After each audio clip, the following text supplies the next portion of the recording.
Hello everybody, I'm Suede Wanamaker and welcome to Cinematic Vault. Today we return to the world of the Godzilla cinematic universe, a world where myth collides with consequence and monsters are more than beasts. They are reflections of us. This is the third chapter in the timeline following Kong. The first Roar and Gojira, Revenant of Fire, set in 1973, Kong, Last King of Skull Island takes us deep into the heart of an ancient island, where a forgotten king wages war not for power, but for balance. This is not just a monster story. This is the story of a guardian, a parasite, and the humans caught between them. Now sit back and let the vault open. A story of war-born guilt, ancient guardians, and a dying island's last hope. This is Kong, the last king of Skull Island. 1973. The world's wounds still bleed beneath the surface. Vietnam lingers in every glance, every breath. Now, a new mission sails into darker waters. Captain Royce Hayes, only 22 but old in the eyes, leads a unit into the unknown. They're told it's a geological survey, but the sea doesn't lie. Lightning splits the sky as Skull Island rises like a wound in the world, shrouded in fog, waiting. On board, secrets fester. Royce suspects the mission runs deeper than science. Beside him, Dr. Naomi Ishida, a quiet, analytical mind burdened by myth and memory, studies documents riddled with coded symbols and ancient patterns. Sleuth William, weathered and steel-eyed, says little. He's seen too many missions, lost too many men. Now, he hides the true objective, to secure what lies beneath the island, no matter the cost. They land, and Skull Island inhales. The jungle closes around them, alive, ancient, hostile. Royce finds the remains of a past expedition, moss-covered helmets, rusted rifles, a boot half swallowed by roots. Mao, a teenage native and their reluctant guide, keeps his distance. He doesn't speak much, but his silence says what the jungle already knows. Outsiders don't leave. Then a sign, so massive it defies logic. A footprint, cratered deep into the earth, filled with still rainwater. Trees are splintered like matchsticks, and their instruments scream with static. Something ancient has walked this path, something that bends the laws of nature merely by moving. The earth itself remembers where he stepped. No roar, no charge, just presence. From the shrouded cliffs, two amber eyes glow, massive, intelligent, and patient. Kong watches. His breath stirs the fog like a whisper. The others feel it in their bones. This isn't a beast. This is judgment made flesh. And, for now, it waits. Mo prays at an altar carved into bark, an old rite for an older power. Nearby, Naomi traces her fingers along crumbling temple stone. Images of titanic apes battling twisted spiders, of guardians standing between worlds. What was once myth begins to take shape. She begins to understand. Kong was not born king. He was chosen. To guard a gate, to hold something back.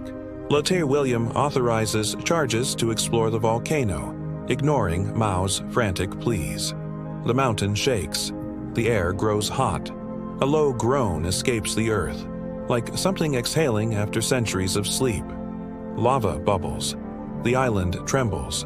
Something imprisoned has begun to stir. From fire and ruin, she erupts.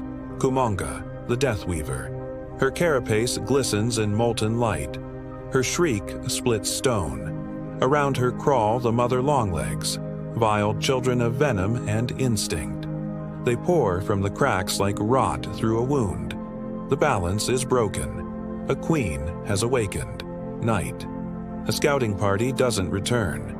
The jungle, once merely hostile, now devours. Soldiers scream, caught on film for one terrible second, before being silenced. Webs stretch across the trees. Bodies hang like fruit. The mother longlegs don't kill for territory. They kill because she commands it. Midnight becomes slaughter. Kumonga's spawn swarm from the treetops, pincers slicing, silk binding. Naomi screams, trapped. Then, impact. The forest explodes. Kong tears through the trees like a god of vengeance, ripping monsters apart with fists forged in fury. No words, no warning, just war. In the wake of carnage, Kong walks, dragging the carcass of a beast behind him. Mao follows reverently, eyes wide with understanding. Naomi watches, breathless. The truth is undeniable now. He is not just a creature. He is the island's last law, and he bleeds to keep it alive. But some men see kings only as tools. Lieutenant William, driven by ghosts of war and obsessed with control, initiates his plan. He calls for containment units, sedatives, shackles. To him, Kong is not sacred. He is an opportunity, one last chance to tame the world by force. Kong descends into the heart of the island, a cathedral of magma and memory. Bones line the tunnels, predators from another age. Kumonga awaits, seated upon a throne of silk, her guardians crawling along the walls. This is not a lair. It is a tomb waiting for its next chapter. They collide like forces of nature. Kumonga ensnares him with webs that burn. Kong roars through the pain, claws stone, shatters her legs. The cavern erupts. He seizes her in one final, brutal grapple and plunges her into the fire. Screams echo. Then silence. The guardian stands. Barely. Dawn paints the sky in gold and blood. Kong limps to his perch, battered but unbroken. Mao stands below, a bridge between man and myth. Naomi, in the rising chopper, lets a page drift into the wind. Her truth no longer theory, but witness. Skull Island remains hidden to the world, but not to those who remember.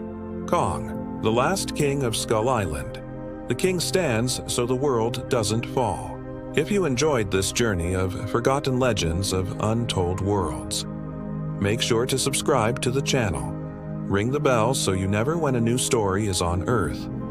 Thank you for stepping into the vault, where every story leaves a mark.